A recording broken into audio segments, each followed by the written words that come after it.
আচ্ছা, তো আজকে আমরা রিডিং স্কিলের দ্বিতীয় কবিতা পড়ব। The name of this poem is on his blindness and the poem was written by John Milton. তাহলে এই কবিতাটা শুরু করার আগে এটা সম্বন্ধে একটু হালকা কথাবার্তা বলি। তো অ্যাজ ইউ নো দ্যাট, আমার কথা তো ক্লিয়ারলি শোনা যায়, তাই না?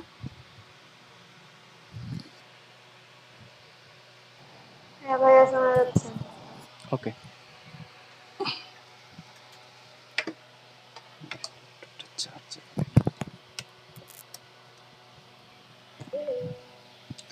Okay, so as you know, John Milton lost his eyesight in a very young age, and after becoming completely blind, you see, he became very much frustrated. Okay, so he became very much frustrated, and he started thinking that we all of us, we are the child of God, and যখন আমরা পৃথিবীতে এসেছি, all of us was given some kind of talent by God. প্রত্যেকের কিছু না কিছু talent দেওয়া হয়েছে, and we are suppose to serve God with our that particular talent. তো after becoming blind, John Milton started to think that as when I was coming in this earth, God has given me this kind of poetic talent. Okay,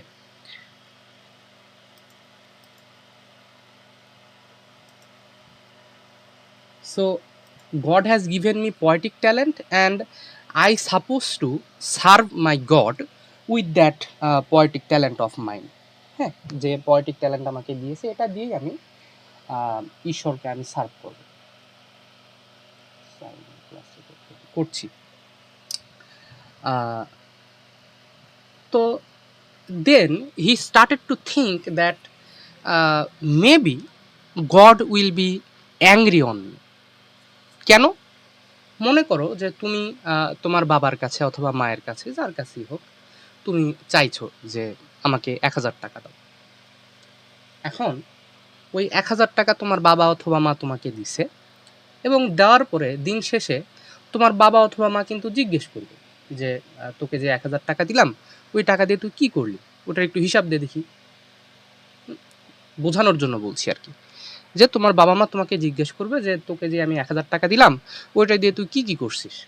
তখন তুমি তাকে তোমার বাবা মাকে বলবা যে যে ১,০০০ টাকা দিছো, তার মধ্যে আমি ২০০ টাকা দিয়ে এই করছি, ১০০ টাকা দিয়ে এই করছি, ৫০ টাকা দিয়ে এই করছি, এই করছি, এই করছি দিয়ে তুমি একটা সম্পূর্ণ তোমার একটা হিসাব তোমার বাবা মাকে দিলা যে ১,০০০ টাকা দিয়ে আমি এই এই এই কাজ করছি। So according to John Milton,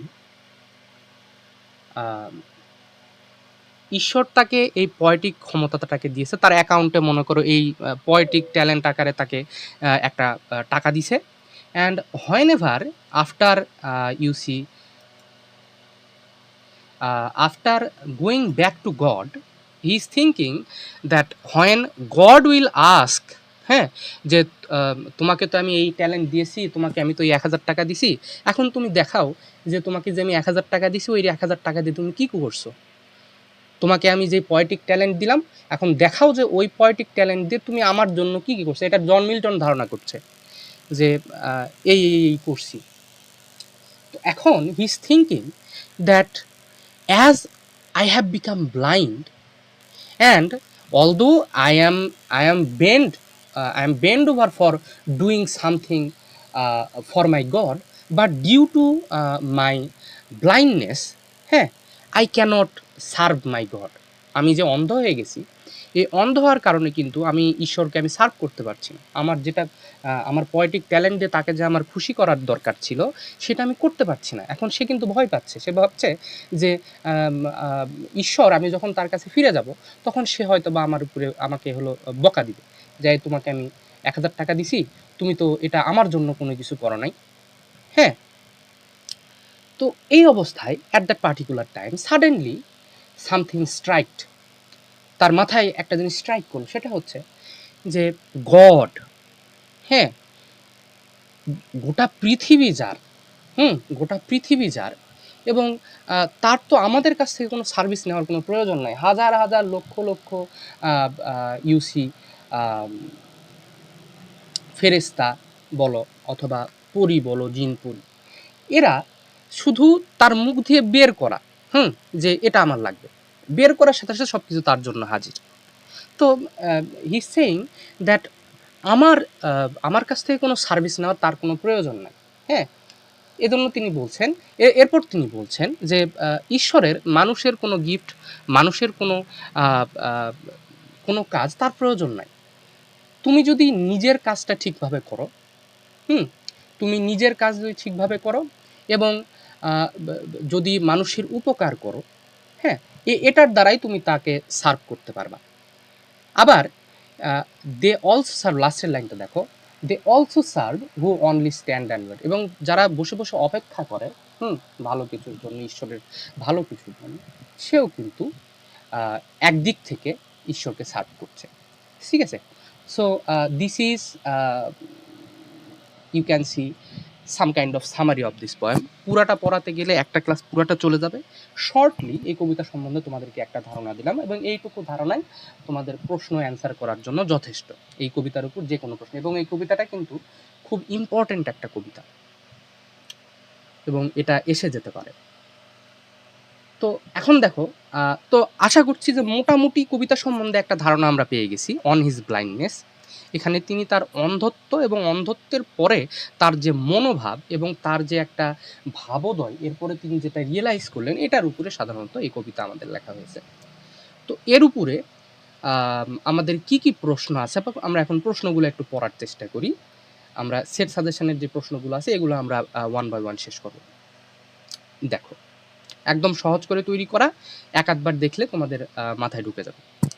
প্রথম প্রশ্ন হচ্ছে, how does Milton justify the ways of god to man in the poem? মানে এখানে তিনি কিভাবে জাস্টিফাই করছেন যে ঈশ্বর যা কিছু করে আমাদের মঙ্গলের জন্যই করে, এটা তিনি কিভাবে জাস্টিফাই করছেন এই কবিতার দ্বারা? তাহলে প্রশ্নের অ্যান্সারটা দেখো তাহলে, যে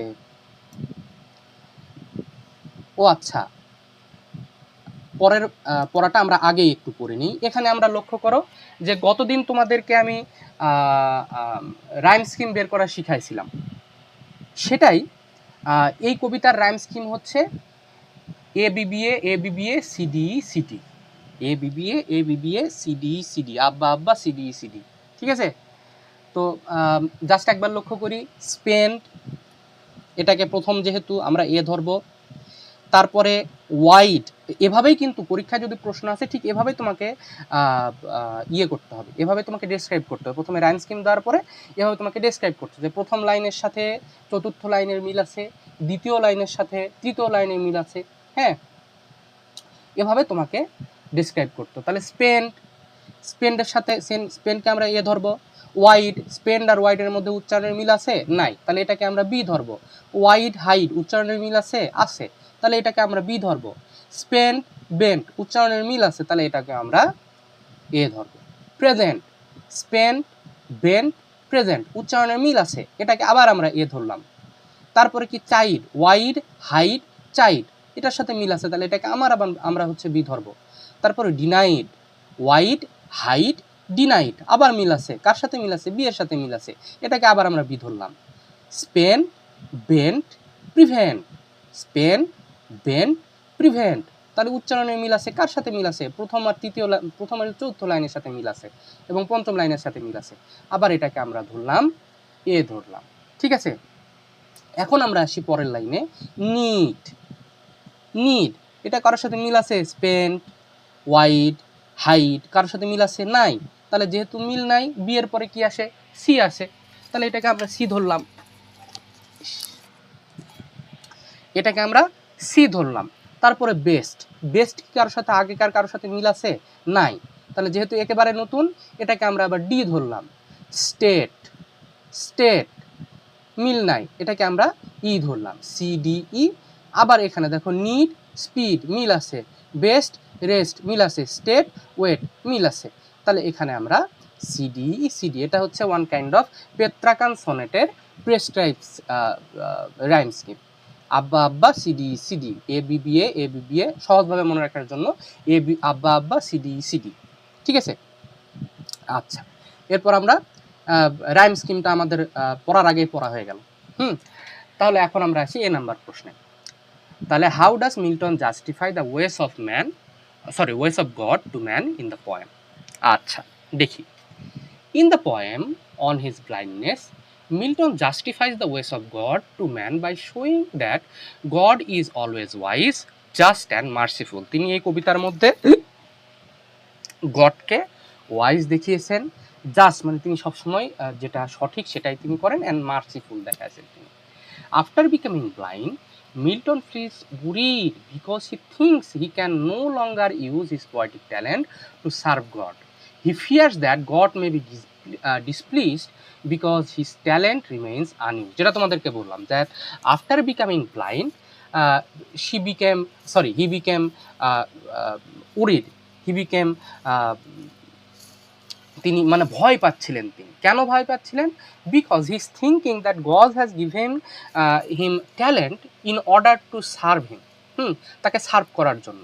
হ্যাঁ, এবং তিনি ভাবছেন যে এই আমি তো আমার ট্যালেন্টটাকে ইউজ করতে পারছি না, তাহলে এর কারণে হয়তো বা গড ডিসপ্লিজড হতে পারে। At first Milton questions weather god expect service from a man who has lost eyesight, মানে এমন একজনের কাছে কি গড সার্ভিস এক্সপেক্ট করেন যে তার আইসাইট হারায় ফেলেছে, তার দৃষ্টিশক্তি হারায় ফেলেছে। He asks if God demands,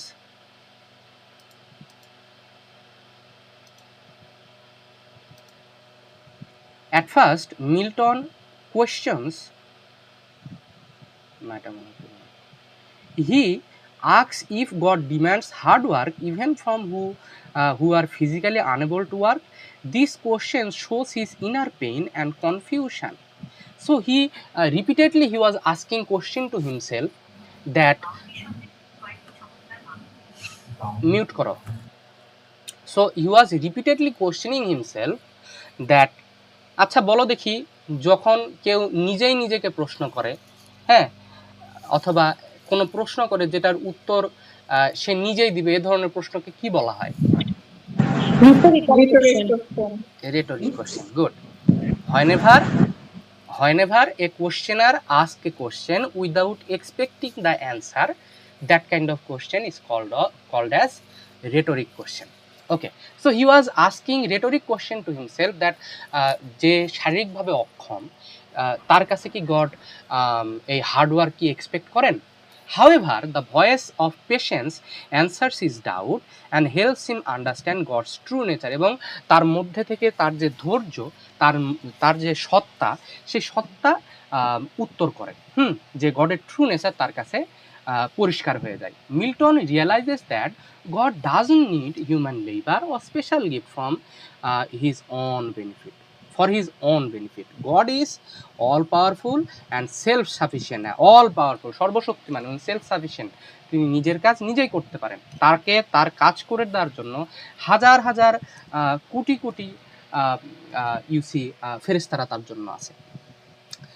What God truly values is obedience, patience, faith and humble acceptance of his will. তাহলে গড কি চায়? তিনি ভ্যালু করেন কি? অবিডিয়েন্স, তুমি তাকে মেনে চলো, পেশেন্স, তুমি ধৈর্য ধরে থাকো, তুমি বিশ্বাসী হও, এবং তার ইচ্ছার প্রতি তুমি অ্যাকসেপ্টেন্স দেখাও। হ্যাঁ, humble acceptance of his will, তার যে ইচ্ছা তিনি যেটা করছেন তার সাথে একমত হও তুমি। Those who accept sufferings without complaint and remain faithful also serve God. এবং যারা তার যেই সাফারিংগুলোকে একসেপ্ট করে নেন, যে ঈশ্বর যা করেন মঙ্গলের জন্য করেন, এটা একসেপ্ট করে নেন এবং ফেইথফুল থাকেন, তারাও কিন্তু they are also serving God. Thus Milton justifies God's way by accepting that divine wisdom is greater than human understanding. হ্যাঁ, ঐশ্বরিক যে সিদ্ধান্ত এটা মানুষের আন্ডারস্ট্যান্ডিং এর চেয়ে অনেক বড়। তুমি কখনোই ঈশ্বরের সিদ্ধান্তকে বুঝতে পারবা না। হ্যাঁ, কারণ এটা আমাদের বোধ বুদ্ধির বাহিরে। He concludes that God judges people not only by action but also by patience and devotion, and he also says that God তোমাকে জাজ করে শুধুমাত্র তুমি কি করছো তার মধ্যে দিয়ে নয়, এর মধ্যে দিয়েও যে তোমার ধৈর্য কীরকম এবং তোমার ভক্তি কতটুকু, এটা দিয়েও গড জাজেস you. In this way the poem teaches that serving God means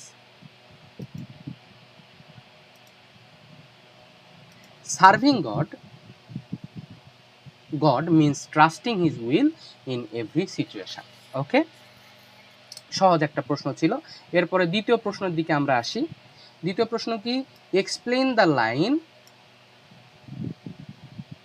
they also serve who stand and wait and connected with the inner meaning of the point. হ্যাঁ, অ্যান্ড কানেক্টেড উইথ দ্য, আচ্ছা, the line they also serve who only stand and wait is the most famous line of the poem and expresses the central meaning.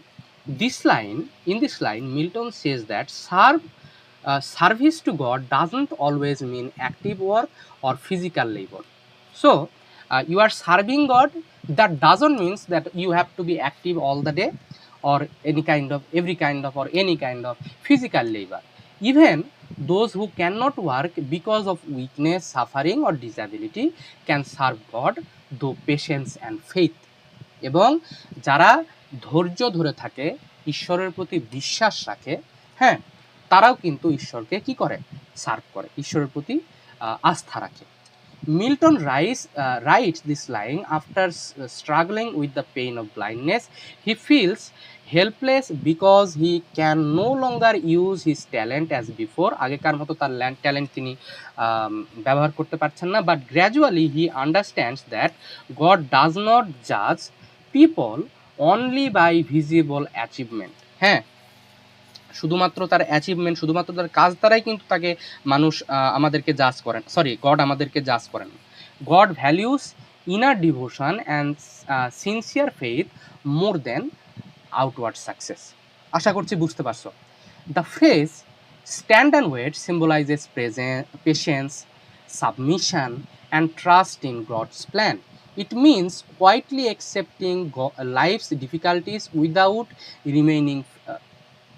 while remaining faithful.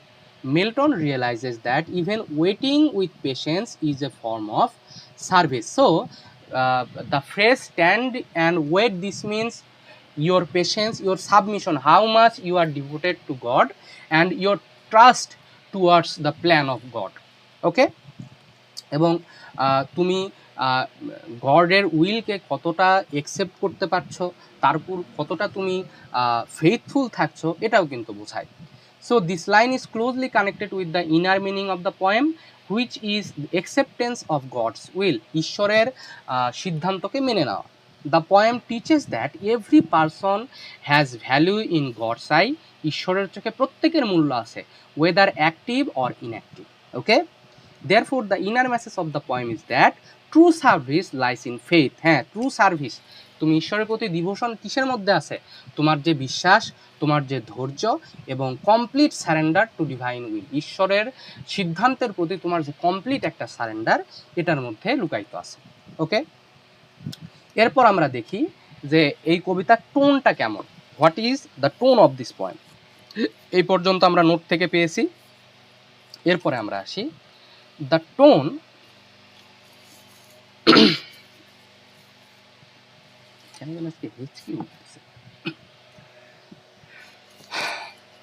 the tone of the poem on his blindness is mainly serious, melancholic.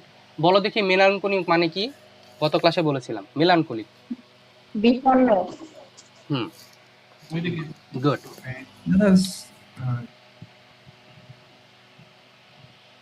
কিছু বলবা?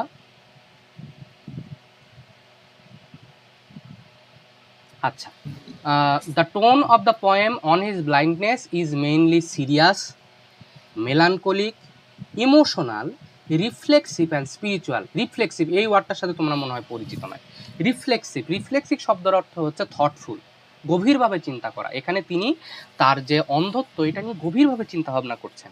হ্যাঁ, একটা মানুষের ঈশ্বরের প্রতি কতটা devotion থাকলে সেটা চিন্তা করতে পারে। এমনিতেও তার অন্ধত্বর যে কষ্ট তার উপর তিনি চিন্তা করছেন, আমি তো অন্ধ হয়ে গেছি, তারপর আমি তো আর আমার লেখনের মাধ্যমে ঈশ্বরের গুণগান করতে পারছি না, তাহলে ঈশ্বরকে আমার উপর রাগ করবে। তো তার কত গভীর চিন্তা ভাবনা এবং তার স্পিরিচুয়ালিটি, আধ্যাত্মিকতা।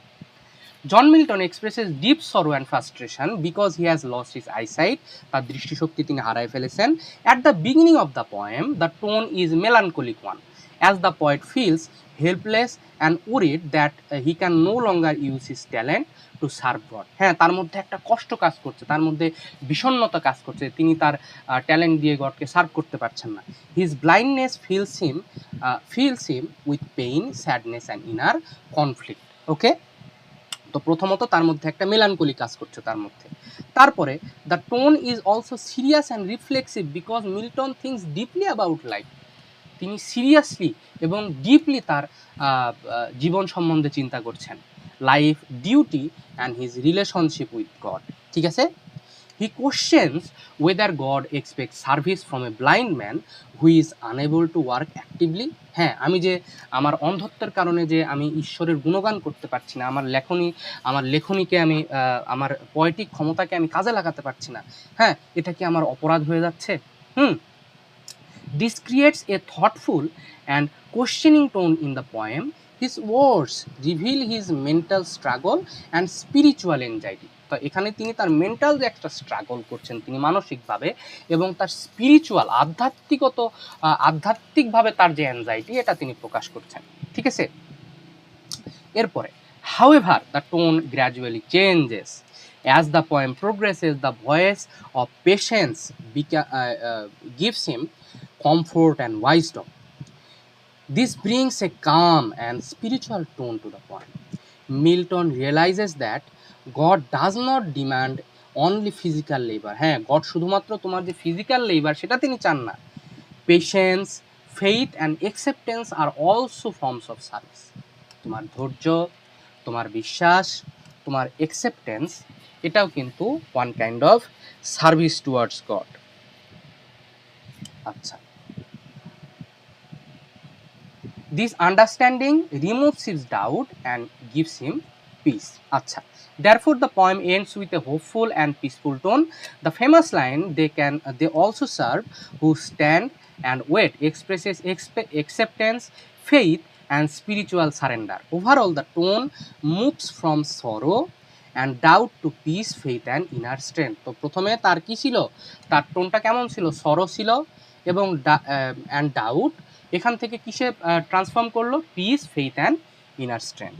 ওকে, এরপর দেখো, এর পরের প্রশ্ন হচ্ছে তোমাকে এই কবিতার মধ্যে কিছু ওয়ার্ড তোমাকে খুঁজে বের করতে হবে যেটা তার ইনার কনফ্লিক্ট, তার মধ্যে যে একটা কনফ্লিক্ট কাজ করছে এটা তোমাকে খুঁজে বের করতে হবে। তাহলে সেগুলা কি কি দেখো, in the poem on his blindness several words and phrases help us understand the inner conflict of John Milton. হ্যাঁ, these words reveal his mental pain, তার যে ইনার কনফ্লিক্টগুলো, mental pain, doubt, frustration, spiritual struggle after losing his eyesight. কোন কোন ওয়ার্ডগুলো দিয়ে দেখো তো দেখি, words and phrases such as light spent, এটা একদম মুখস্থ করে ফেলবা, light spent, dark world and wide, useless, lodged with me useless, fondly ask, doth God exact day labour light denied. এই ওয়ার্ডগুলো দ্বারা আমরা ইনার কনফ্লিক্ট দেখতে পাই। এগুলোর মানে কি কি তাহলে, clearly shows is inner conflict. The phrase light spend মানে কি, refers to the loss of eyesight and suggest deep sadness and helplessness. Light spend মানে তার যে অন্ধত্ব, এটা দ্বারা তার অন্ধত্বকে বোঝাচ্ছে, এবং তার যে হেল্পলেসনেস, একজন মানুষ যে দেখতে পাইতো, হ্যাঁ, একজন মানুষ যে দেখতে পাইতো, হুট করে সে অন্ধ হয়ে যাওয়ার পর তার যে মানসিক কষ্ট, এটা দ্বারা সেটা বোঝায়। ঠিক আছে, dark world and wide, dark world and wide, একে তো তার কাছে অন্ধত্বের পরে পৃথিবীটা তার কাছে একদম অন্ধকার, হ্যাঁ, এবং ওয়াইড মানে কি, প্রশস্ত, মানে বিশাল একটা পৃথিবী তার সামনে, হ্যাঁ, তার সামনে বিশাল একটা পৃথিবী এবং সেটা প্রচুর ওয়াইড, প্রচুর বড় তার কাছে মনে হচ্ছে। Creates A image of loneliness and despair. পুরা সম্পূর্ণ পৃথিবী তার মধ্যে তিনি একা, সে একা মনে হচ্ছে তার। The word useless shows his fear that his talent can no longer serve God, এবং তার কাছে মনে হচ্ছে সে এখন ইউজলেস হয়ে গেছে, তার ট্যালেন্টটা ইউজলেস হয়ে গেছে, কারণ তিনি আর ঈশ্বরকে সার্ভ করতে পারবেন না। The phrase fondly ask reveals his confusion and doubt, হ্যাঁ, ফন্ডলি আস্ক দ্বারা বোঝায় তার কনফিউশন এবং ডাউট। While the question doth God exact day labour light denied, একজন মানুষ যে লাইট ডিনাই মানে কি প্রত্যাখ্যান করা, লাইট ডিনাইট আলো যাকে, লাইট যাকে প্রত্যাখ্যান করেছে মানে অন্ধ, হ্যাঁ, তো একজন অন্ধ তার কাছে কি ঈশ্বর লেবার আশা করেন, তার কাছে কি সার্ভিস আশা করেন? Expresses his spiritual struggle and anxiety about God's expectations. This words together show the poet's conflict between despair and faith. Thus, this expression helps reader understand Milton's deep inner conflict because he finally reaches peace and acceptance. ঠিক আছে? আচ্ছা, এরপরে আমরা আসি, আশা করছি আমরা সবাই বুঝতে পারছি। এরপর আমরা আসি discuss the central theme of the poem. এই কবিতার সেন্ট্রাল থিম সম্বন্ধে আমরা জানবো। তাহলে এইটুকু আমরা নোট থেকে পড়েছি, এরপর থেকে আসি। The central theme of the poem on his blindness is faith in god, patience and acceptance of divine will.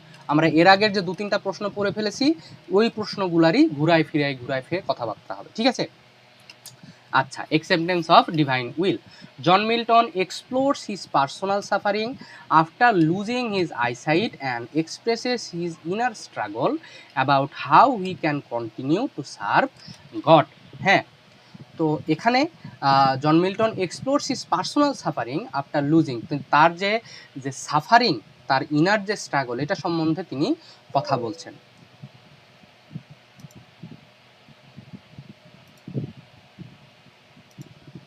আচ্ছা, he feels sad and worried because blindness had made him unable to use his poetic talent as before. তিনি আগের মতো আর নিজের যে poetic ট্যালেন্টটা আছে এটা তিনি use করতে পারছেন না।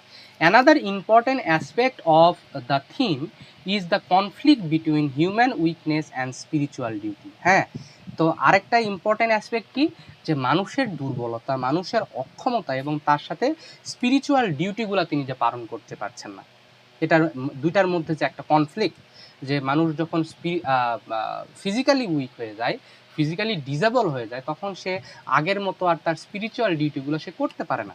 হ্যাঁ, Milton fears that his inability to work may disappoint God. This creates deep mental and spiritual conflict in him as he is thinking that whenever I will go back to God, হ্যাঁ, whenever I will go back to God he will ask me, I have given you this kind of talent and what you have done for me. তখন তো সে কোনো কিছু উত্তর দিতে পারবে না, যে তুমি আমাকে পোয়েটিক ট্যালেন্ট দিছো কিন্তু আমি তো তা কাজে লাগাতে পারিনি আমার অন্ধত্বের জন্য। So that's why he is feeling worried, he is feeling disappointed. However, though the voice of patience, he gradually understands a deeper truth about service and devotion. আচ্ছা, the poem teaches that God does not judge people only by their physical work or outward achievements. হ্যাঁ, তার physical work, physical service দিয়ে God তাকে জাজ করে না। Instead God values faith, obedience, patience and sincere devotion. Okay, সহজ মনে হয়, বুঝতে পারছি আমরা। Even those who can not work actively can still serve God by accepting his will with humility and trust. Thus, the poem's central theme is that true service to God lies not only in action but also in patience, faith, and complete surrender to divine wisdom. তাহলে এটার main message কি, যে শুধুমাত্র অ্যাকশনে নয়, তোমার patience, তোমার faith এবং তোমার ঈশ্বরের ইচ্ছার প্রতি কমপ্লিটলি একটা সারেন্ডার, এটার উপর তোমার সার্ভিস ডিপেন্ড করে।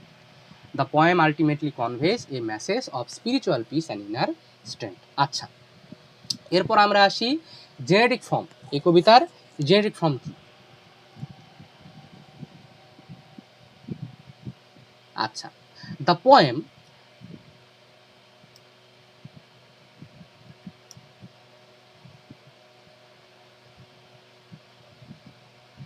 The poem on his blindness is a sonnet, সেটা আমরা আগে দেখেছি 14 লাইনের কবিতা, which is special type of lyric poem written by John Milton.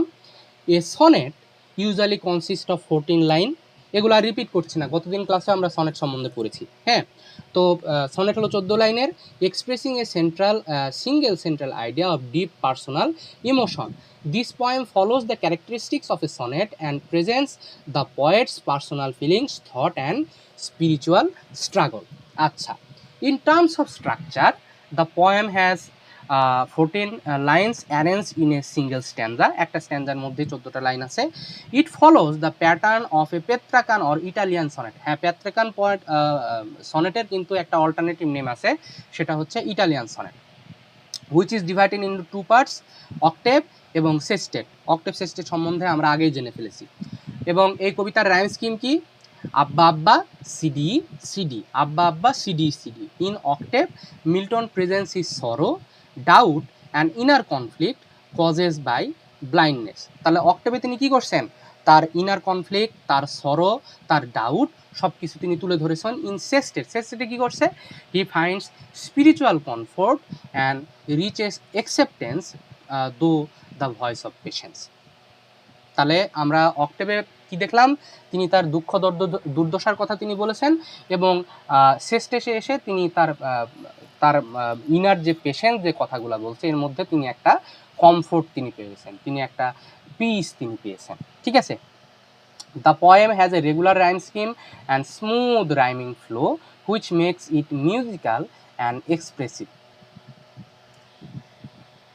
আচ্ছা, একটা কথা বলো দেখি, তোমাদের মাথায় কি আসে সেটা থেকেই বলবা। যে একটা কবিতাতে যে রাইম হয়, রাইমগুলো যে করা হয়, এগুলার কয়েকটা উদ্দেশ্য থাকে। আমাকে একটু বলো দেখি, একটা কবিতার রাইম হওয়ার পেছনে উদ্দেশ্য কি কি? কয়েকটা কারণ তুমি বলো যে এই কারণে একটা কবিতার মধ্যে রাইম থাকে।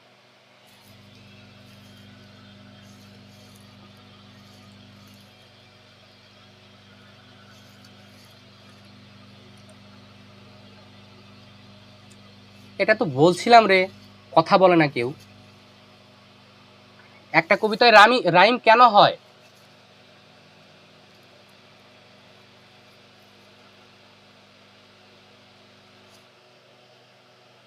এটা খুবই ডিসঅ্যাপয়েন্টিং, একটা কেউ উত্তর দেয় না।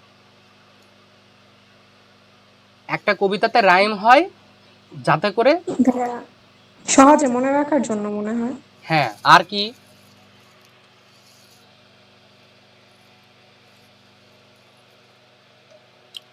একটা কবিতা ইন্টারেস্টিং হওয়ার জন্য, একটা কবিতা সহজে মনে রাখার জন্য, এবং মোস্ট ইম্পর্ট্যান্ট, যদি কোনো কবিতাতে রাইম স্কিম থাকে, যদি কোনো কবিতাতে রাইম থাকে, যদি কোনো কবিতাতে ছন্দ থাকে,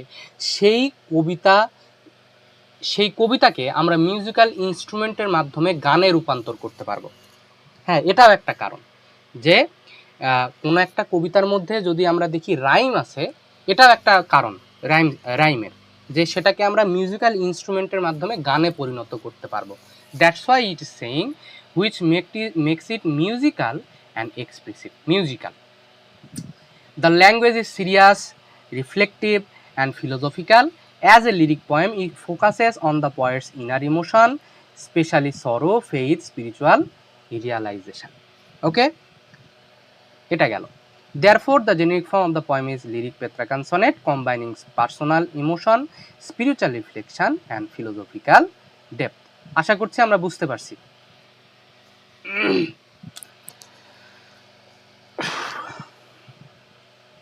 এরপরে আমরা আসি রাইম স্কিম। এটা তোমাদেরকে কিছুক্ষণ আগে বললাম এটা সম্বন্ধে। তাহলে রাইম স্কিম কি? হ্যাঁ, এখান থেকে the rhyme scheme of the poem on his blindness follows the pattern of Petrarchan sonnet.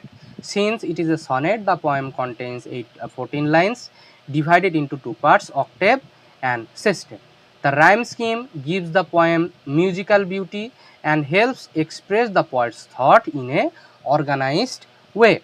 আচ্ছা, the first 8 lines follows the rhyme scheme of ABBA. এটা সুন্দর করে তোমরা পড়ে নিবা। Then the last 6 lines follows the rhyme scheme of CD CD. Here the ending এটা তোমরা পড়ে নিবা। আচ্ছা, the shift of the octave to sestet also reflect the shift of thought. কেন? আমরা প্রথমে দেখেছি যে অক্টেভে কি হয়েছে, তার দুঃখ দুর্দশার কথা আমরা দেখছি। তারপরে কি দেখবো আমরা শেষে এসে দেখবো যে তার মধ্যে একটা ইনার পিস সে খুঁজে পাবে, তার একটা স্পিরিচুয়াল রিয়েলাইজেশন তার হবে। ঠিক আছে, reflects a shift of thought from doubt and suffering to acceptance and spiritual peace. Therefore, rhyme scheme is not only adds musical quality but also supports the inner meaning of the poem. ঠিক আছে, just কয়েকবার দেখে নিবা, তাহলেই হয়ে যাবে। প্রচন্ড সহজ করে দেওয়া হয়েছে তোমাদের। এরপর দেখো, write the summary of the poem. The poem on his blindness is a deeply personal and reflective. আচ্ছা, আমি পরে ভুলে যাব, তোমাদেরকে একটা কথা বলি, সেটা হচ্ছে কালকে আমি তোমাদের 2বার ক্লাস নিতে চাচ্ছি, বুঝছো? কালকে আমি তোমাদেরকে সকালে একটা ক্লাস নিব, আবার রাতেও একটা ক্লাস নিব। সকালের ক্লাসটা 10টা 11টা এরকম সময়ের মধ্যে আমি নিব। আমি গ্রুপে পোল দিব নি যে 10টা নিলে ভালো হয় নাকি 11টায়। এই 10টা 11টার মধ্যে কোনো একটা সময় আমি সকালে ক্লাসটা নিব, এবং রাতের বেলা ক্লাস অ্যাজ ইউজুয়াল যেই সময় হয় সেই সময় নিব। আচ্ছা, the poem on his blindness is deeply personal and reflective sonnet written by John Milton. যদিও প্রশ্ন করে লাভ নাই, বলো তো দেখি কেউ একজন যে রিফ্লেকটিভ শব্দের অর্থ কি? কিছুক্ষণ আগে বললাম।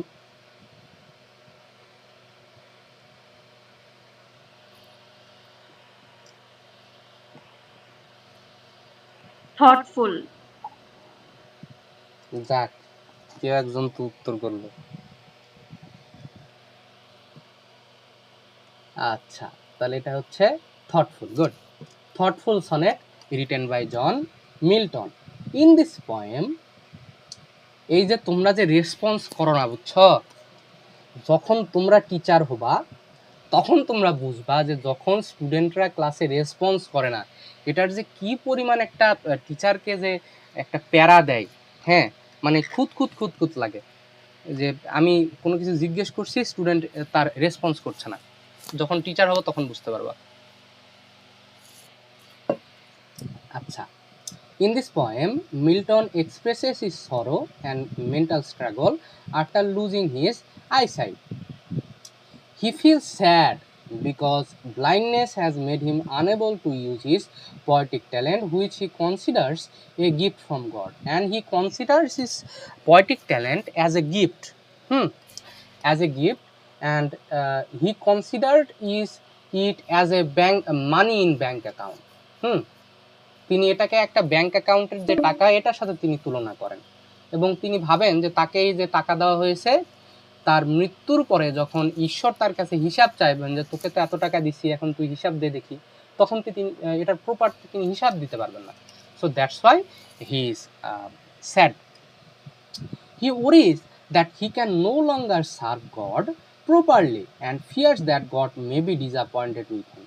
হ্যাঁ, এবং তিনি ভাবছেন তিনি তো এই অন্ধত্বের কারণে তিনি আগে যেভাবে he use to serve god, তিনি সেভাবে সার্ভ করতে পারবেন না। So that's why he's feeling that God will be disappointed on him.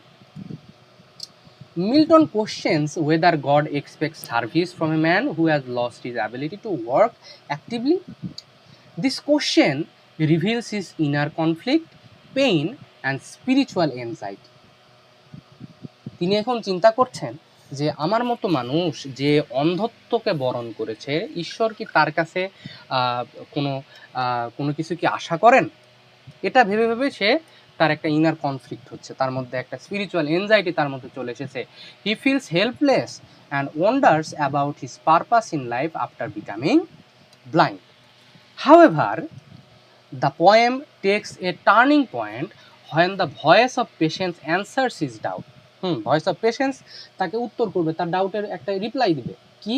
Patience teaches him that God does not need human labor or special talent for his own benefit. এটা গডের প্রয়োজন নাই। God is all powerful and does not depend on human service. What truly matters two god is, তাহলে ঈশ্বরের কাছে সবচেয়ে বেশি কী matter করে? তোমার ফেইথ, তোমার অবিডিয়েন্স, তোমার পেশেন্স এবং ঈশ্বরের সিদ্ধান্তের উপর সম্পূর্ণ সারেন্ডার। হ্যাঁ, humble acceptance of his will. Milton gradually realizes that serving God doesn't always mean active physical work. তুমি যে শুধু ফিজিক্যাল ওয়ার্কের মাধ্যমেই গডকে সার্ভ করতে পারো তা কিন্তু নয়। Even those who suffer, those who wait and patiently accepts God will are also serving.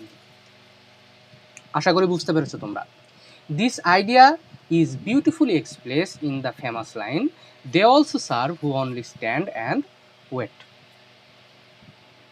তাহলে those persons who surrenders, completely surrenders towards God, they are also serving God. Thus the poem moves from sorrow and doubt to faith and spiritual peace. It teaches that true service to God lies in patience, trust and acceptance of divine wisdom. Okay, so এটা ছিল আমাদের আজকের class. আজকের ক্লাসে আমরা যে 6টা প্রশ্ন পড়লাম, এই 6টা প্রশ্ন সামনের দিন তোমাদের পড়া থাকবে। তোমাদেরকে এখন যে পড়ায় দিলাম, ঠিক আছে, এরপরেই সর্বোচ্চ আর 30 মিনিটের মধ্যে আমি তোমাদেরকে ভিডিওটাও দিয়ে দেবো। হ্যাঁ, তো আজকের পড়াটা এখন ঘুমায় না গিয়ে অথবা ফোন না চেপে যেটা তোমাদেরকে পড়লাম এই 30 মিনিটের মধ্যে যে রেকর্ডিং ক্লাসটা পাবা, এটা আরেকবার দেখে নিবা। দেখলে একদম কমপ্লিটলি ক্লিয়ার হয়ে যাবে, তোমাদের পড়া 80% হয়ে যাবে। জাস্ট 2-3 বার পিডিএফটা আরেকবার দেখে নিবা, that will be enough for you. Okay, so thank you for attending the class. আমাদের সামনের দিন 10টা অথবা 11টার সময় আমাদের আবার দেখা হবে, সকাল, আবার রাতের বেলা আবার ক্লাস নেবে। Okay, so thank you very much, আবার আগামীকাল দেখা হচ্ছে।